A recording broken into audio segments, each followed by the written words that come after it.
हमें तुमसे मोहब्बत है, काश किसी दीवाने को हमसे बसंती रंग बसंती छा गया। भरी जवानी में खूबसूरत कमसिन नाजिमा के मौत की खबर क्यों उड़ी? क्या था इस रेप रानी के सफलता का राज? खुली खुली चांदनी सी हंसी और दिलकश अदाओं वाली एक ऐसी अदाकारा जो हीरोइन ना होते हुए भी फिल्मों में अपनी एक छाप छोड़ जाती थी। भोला वाला चेहरा और प्यारी मुस्कान, 21 सालों तक फिल्मों से जुड़े रहने के बाद भी इस बेपनाह हुस्न की मलिका की एक भी रोमांस की खबर नहीं बनी। एक जमाने में संजीव कुमार और राजेश खन्ना के साथ इस बड़ी बड़ी आंखें और मासूम चेहरे वाले अभिनेत्री की जोड़ी बनी थी। उस समय के हर सुपरस्टार के साथ काम करने वाली ये मासूम शर्मीली मुस्कान वाली कलाकार एक दिन अचानक गुमनाम हो गई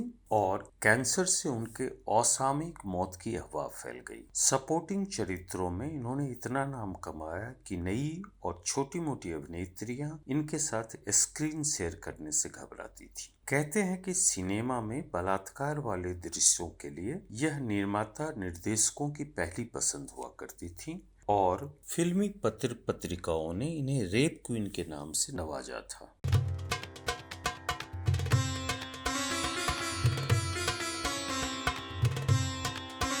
जी हाँ, गुलीर फिल्मी अड्डा के ताजतरीन पेशकश में हम लेकर आए हैं बॉलीवुड की 60 और 70 के दशक की खूबसूरत कमसिन कलाकार नाजिमा की दास्तान और उनसे जुड़े जाने अनजाने किस्से और कहानियां। अभिनय में तीसरी पीढ़ी की इस कलाकार का फिल्मों से जुड़ाव बालपन से ही था। उनकी दादी शरीफा बाई और बुआ हुस्न बानो अपने जमाने में फिल्मों और रंगमंच की हस्तियां हुआ करती थीं और नाजिमा, जिनका असली नाम मेहरुनिसा है, ने बेबी चांद के नाम से बहुत सारी फिल्मों में काम किया। मेहरुनिसा का जन्म नादिर शाह और सैफिया के घर में 25 मार्च 1946 को नासिक, महाराष्ट्र में हुआ। अभिनय उन्हें विरासत में मिली थी, तो बेबी चांद ने 1953 में पतिता फिल्म से शुरुआत कर बिमल रॉय की विराज बहू और देवदास, गरम कोट, दयारे हबीब, राज कपूर की अब दिल्ली दूर नहीं और हम पंछी एक डाल के से भरपूर नाम कमाया। और तो और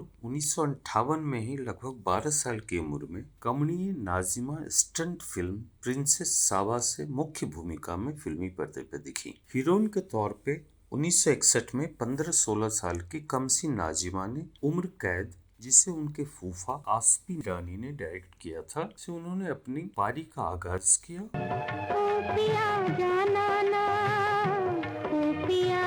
इस फिल्म में उनके हीरो सुधीर थे। आसफी रानी ने 1965 में संजीव कुमार के साथ निशान में उन्हें हीरोइन के तौर पर एक बार फिर पेश किया। इस फिल्म में उनका डबल रोल था।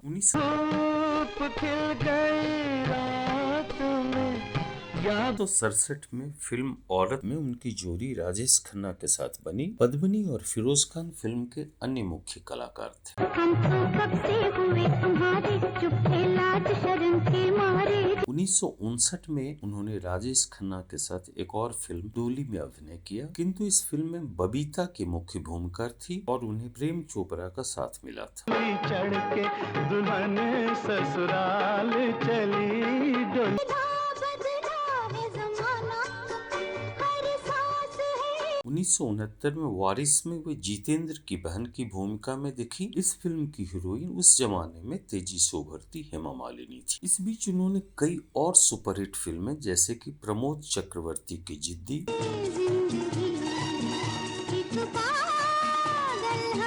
सुनील दत्त मीना कुमारी की गजल, विश्वजीत सैरावानो के अप्रैल फूल, 1965 में रामानंद सागर की आरजू, जिसमें राजेंद्र कुमार और साधना लीड रोल में थे।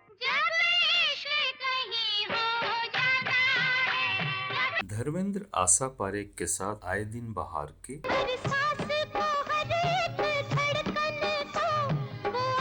1966 में संजय खान और माला सिन्हा के साथ दिल लगी में अपने अभिनय का जलवा बिखेरा।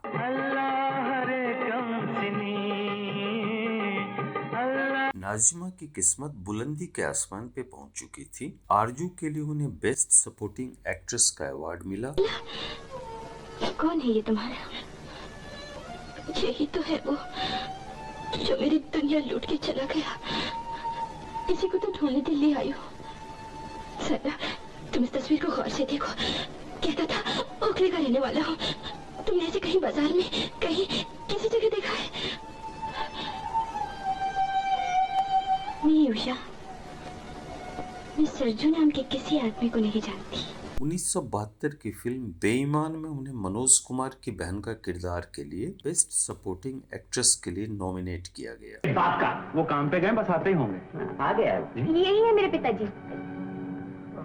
इन सफल फिल्मों में उनकी भूमिका मजबूत किंतु सहायक कलाकार की होती थी। उन्हें फिल्में तो मिल रही थी, किंतु वे अब हीरो की बहन और हीरोइन की खास हमराज चुलबुली सहेली के तौर पे ज्यादा दिखने लगी थी। यह बात अलग है कि उनपे फिल्माए गए कई गीत सुपरहिट रहे। भाई बहनों वाले, खासकर रक्षाबंधन से जुड़े गाने सबसे ज्यादा उनपे ही फिल्माए गए हैं। बहनों के लिए मेरे भैया राखी बंधन है ऐसा, ये राखी बंधन है ऐसा। यह एक दौर था जब राखी भैया फूल में डाली, भैया और शादी के गीत फिल्मों के महत्वपूर्ण हिस्सा होते थे। कोई घूंघट हटा देगा जब रात को। उनकी खूबसूरती, सरलता, स्क्रीन प्रेजेंस और शानदार अदाकारी की वजह से टॉप के हीरो उन्हें निर्माता निर्देशकों को रिकमेंड करते थे। उन्हें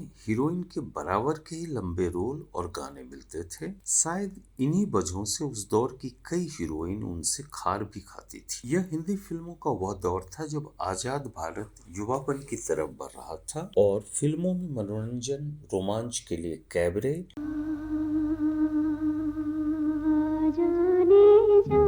और भावनाओं को उभारने और अंग प्रदर्शन के लिए बलात्कार के दृश्य बहुतायत में शामिल किए जाने लगे थे। ऐसे में मासूम नाजिमा के साथ बलात्कार के दृश्य हीरो के चरित्र को उभारने में मददगार साबित होते थे और उन पे कई बलात्कार के दृश्य फिल्माए गए। कुछ लोगों का कहना है कि उनके ऊपर सबसे ज्यादा बलात्कार के दृश्य फिल्माए गए हैं और फिल्मी पत्र पत्रिकाओं और प्रचार सामग्रियों में उन्हें रेप क्वीन भी कहा जाने लगा। लगातार काम करने और फिल्मों में बने रहने की लालसा और 8 भाई बहनों के भरे पूरे परिवार का खर्च उठाने के लिए नाजिमा को जो भी फिल्में मिली वे कर दी गई। कोई माने या न माने, जो कल तक थे अनजाने। धीरे धीरे उन्हें सेकंड लीड या सहयोगी कलाकार के रोल में टाइपकास्ट कर दिया गया और मुख्य भूमिकाएं उनसे दूर होती गईं। नाजिमा ने 1968 में एक इंटरव्यू में कहा था कि वे नहीं जानती कि डायरेक्टर उन्हें मुख्य भूमिकाओं में क्यों नहीं लेना चाहते। ऐसी कौन सी वजह हो सकती थी कि एक खूबसूरत अदाकारा जिसने संजीव कुमार और राजेश खन्ना की हीरोइन का रोल निभाया था, उन्हें मुख्य भूमिका नहीं मिले। नाजिमा मूल तौर पर एक घरेलू लड़की थी और फिल्मों में रहते हुए भी फिल्मी दुनिया से दूर रहती थी। उनकी नॉन कंट्रोवर्शियल छवि भी शायद उनके हीरोइन बनने में आ रहा था। ऐसे में जब 27 साल की उम्र में उनकी अम्मी अब्बा ने उनसे निकाह कर घर बसाने को कहा तो उन्होंने उनके पसंद के एक नेवी अफसर से 1975 में शादी कर फिल्मों को अलविदा कह दिया। यह सब इतनी जल्दी हुआ कि फिल्मी दुनिया से जुड़े लोग और नाजिमा के चाहने वाले कुछ भी जान या समझ नहीं पाए। उनकी फिल्मी पर्दे से अचानक गायब होने के बाद एक खबर उड़ी कि नाजिमा का कैंसर से इंतकाल हो गया, इसलिए वे फिल्मों में नहीं दिखती। किंतु यह एक महज अफवाह था, लेकिन नाजिमा या उनके परिवार वालों ने कभी इस बात का खंडन नहीं किया या वे सामाजिक तौर पे नहीं देखी गई, तो ज्यादा लोगों ने और पत्रकारों ने इसे सच मान लिया। आज भी इंटरनेट पर ऐसे बहुत वीडियो और न्यूज हैं जो बताती है कि 1975 में नाजिमा की कैंसर से मौत हो गई। बहुत दिनों के बाद 2019 में नाजिमा की स्कूल की दोस्त और फिल्मों में हमसफर तबस्सुम ने अपने एक प्रोग्राम में जानकारी दी कि नाजिमा जिंदा हैं और अपने 2 बेटों के साथ मुंबई में रहती हैं। उनके पति रसूल रहमान का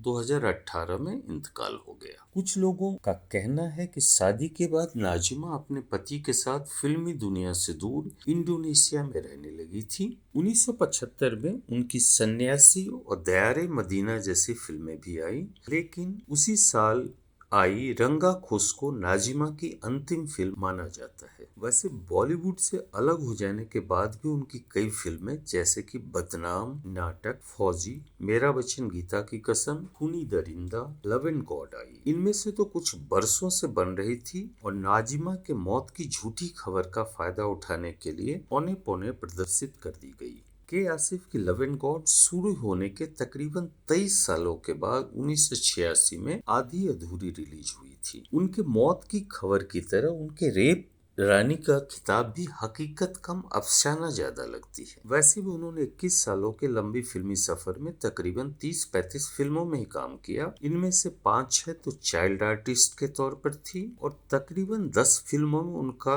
बहुत ही छोटा रोल रहा। आज 78-79 साल की नाजिमा अपने 2 बेटे रहबर और रेहान और पोते पोतियों से भरे पूरे परिवार के साथ दादर मुंबई में रहती हैं। अब वे बाहर वालों से, खासकर मीडिया से बिल्कुल नहीं मिलती हैं और खुदा की इबादत में अपना वक्त गुजारती हैं। हम उनके सेहतमंद, सुखी, लंबी और शानदार जिंदगी की दुआ करते हैं।